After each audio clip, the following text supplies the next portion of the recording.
people received a membership card before there was a museum. And in fact, that goes back to something that Dr. Bunch said. The minute he was hired as the director of the museum existed. There was no building, but the programs, the values, the mission, publications, he immediately began creating products of value for the broader public and letting people know across America, because of this very simple and affordable membership, that they could contribute and become part of the museum process.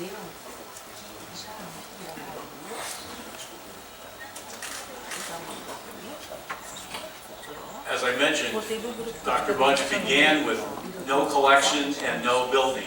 There was an international competition established by the Smithsonian Institution, but led by Director Bunch, which allowed participation in competition for the selection of an architect to do the design. In fact, three African descent architects, two African American firms, and a firm out of London, England, headed by David Adjaye, the lead design architect, came together and made a joint proposal. And that proposal was accepted by the Smithsonian to create the building. Those conversations at the very beginning of this process focused on the fact that this museum program had to be about resiliency and uplift, not about victimization. And so the architects looked for images that inspired their sense of uplift, of progress, and drawing on the tradition of praise dance and European sculpture with a capital of 3 inverted triangles. David Adjaye developed the notion that became the profile of the museum, this triangular space, corona, as we call it. In addition, the corona and the building itself had to be as transparent as the programs we developed. That transparency then could not create a solid wall between the inside and outside of the museum itself. So the ground floor of the museum is glass on all 4 sides so that people can see in and out. The corona design is taken from wrought iron gates and fences from Charleston, South Carolina, and New Orleans.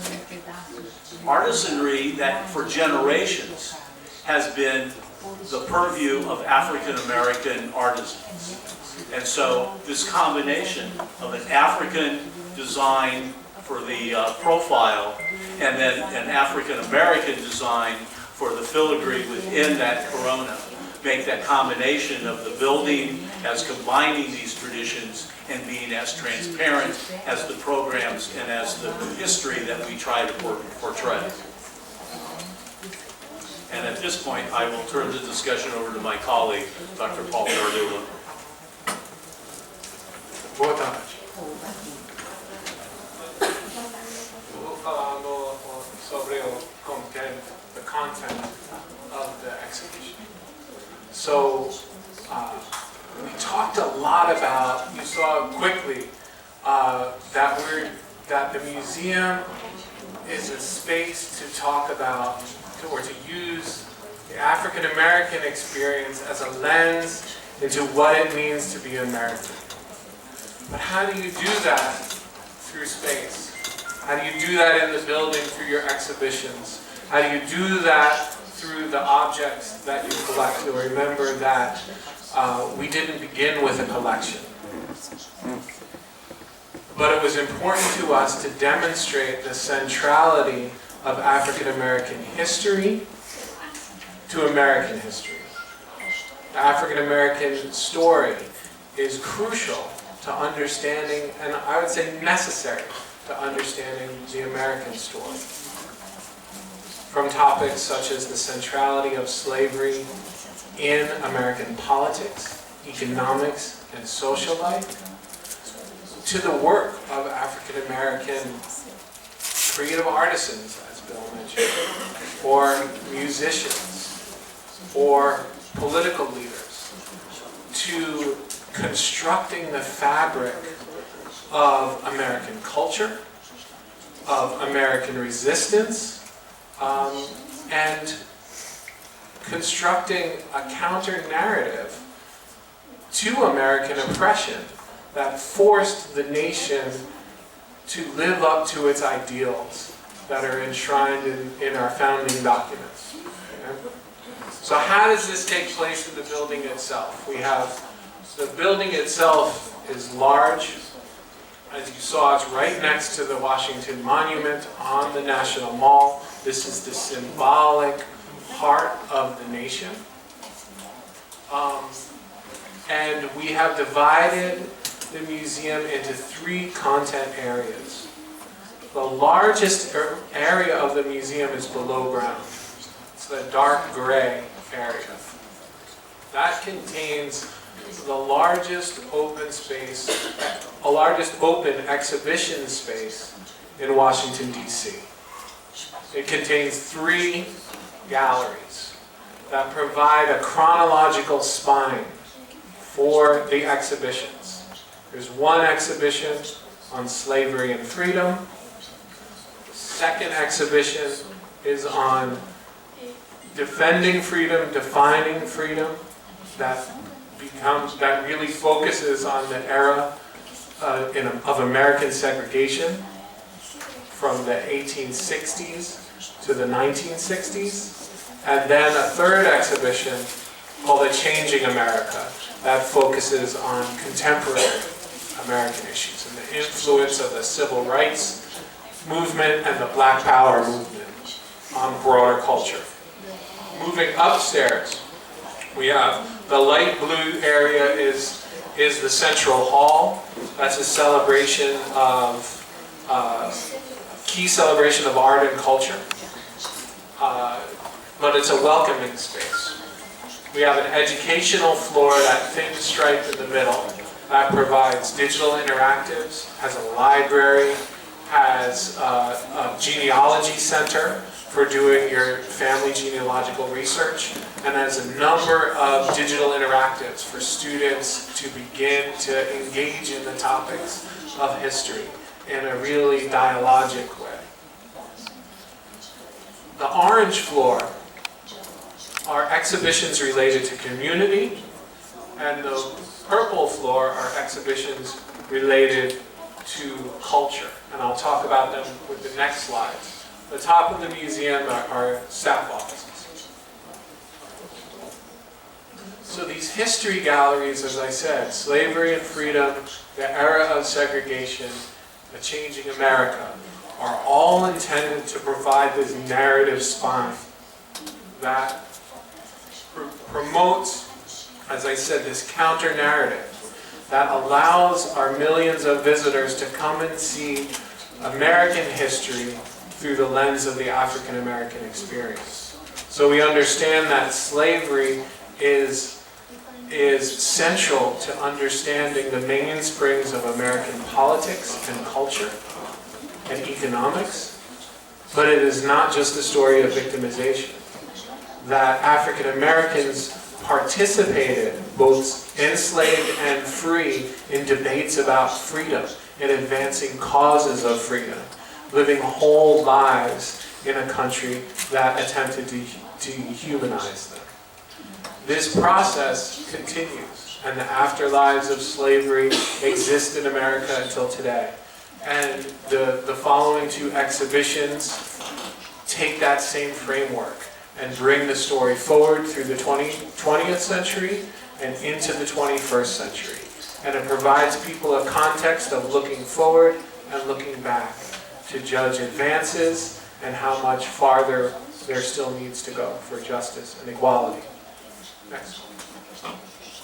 The community museums on the 3rd floor allow for discussions of sports, place and the importance of place across a wide geographic landscape, a variety of forms of institution building that exist, and arenas where African Americans have traditionally and historically had to prove their worth. So in the military, serving a country that historically did not serve them. And so the community galleries are a space to provide a different viewpoint into the same history. They do not absolve us of talking about issues related to race or racism or the legacies of slavery. Finally, the culture galleries really explore and celebrate the value of the arts and the way that which African American cultural expression shaped and continues to shape American culture and world culture. So we have exhibitions on music, popular culture, television, dance, theater, visual arts, and a variety of forms of cultural expression, from the power of words and language in the African American tradition to issues of fashion, to questions about color, to religious oral traditions. Okay? And so that is the content of the museum. But as I said, and as Bill had mentioned, we began without a collection. And so the greatest work that the museum was engaged in over the past 10 years was connecting with communities across the nation and sometimes around the world to build trust and afford the opportunity for people to allow their treasured materials from their families, from their communities, to come to the nation's museum so that we can build a home worthy of their history. And so this has been a transformational process for the staff, and I would argue for millions of Americans. And this is part of the reason that has made this museum so popular. Almost 2 million people have visited in just over 6 months, and part of it is because this very real connection to very real human stories that exist here. Not just for African Americans to see the relevance and resonance of their history, right, which is the most important thing, but also for people from a variety of backgrounds and races and cultures around the world to find resonance and connection here too. Now, it was important in the process that we are seen as a museum that just does not take objects from communities and bring them to Washington. What we found is that people really wanted to give objects, but we also created programs where we would go to communities and ask people to bring out their family treasures, to meet with a variety of local institutions and experts from the Smithsonian. I don't know if you have a program called Antiques Roadshow in Brazil, but this is a popular television program in the United States where people come from all around bringing what they think is valuable to get a estimate on the monetary value. We recreated this model, but we didn't talk about monetary value. We talked about historical value and family value. And so it became an exchange and a conversation about why is this object important to your family? And how can we help you take care of it? And what do you see as the future of this object, and how we can help you to tell this story and make it more visible in your home or your community? So a few of these objects came to our museum, but we saw ourselves as a driver in this process of revaluing African American history and making it visible and public, not just in Washington, D.C., but in areas throughout the nation. And our collecting still continues. It's not just about the past, it's about the present and future. So we have ongoing collecting initiatives that reach into subjects like Black Lives Matter movement, that reach into contemporary religious movements and churches, culture, politics, art, everything. And the collecting exists on a diasporan scale as well. So, and this leads us to the center where what I direct right now, and I think I'll leave this slide, because I think it's important to understand that the museum exists and moves forward. We didn't just open our doors and say we're done. We opened our doors and said our work begins now. And our work begins for the many visitors who come in and come to our programs and our exhibitions on the national malls. But we also are creating centers of study. And the center that I direct, the Center for the Study of Global Slavery, focuses on international collaborations that look at the topic of how slavery made the modern world that we live in today. But slavery, and slavery in a complex way, in the way that you all are thinking about it here in terms of the development of a possible museum, that slavery is paired with freedom. Slavery is not just a story of, it is a story of victimization, but it's also an incredible story of resilience and resistance and culture and humanity that exists across the world, across the Atlantic world. And we're at work, and I had the great benefit of, through this work, meeting Dr. Grinberg, Dr. Matos, now Dr. Lima, and finding so much resonance in these kind of questions and in the work that we're trying to do with this center and they've been doing with the project of Passado Presente. And so I think that is a good segue to their work a little bit. But I welcome any questions after we're done. Thank you. Obrigado, Tia.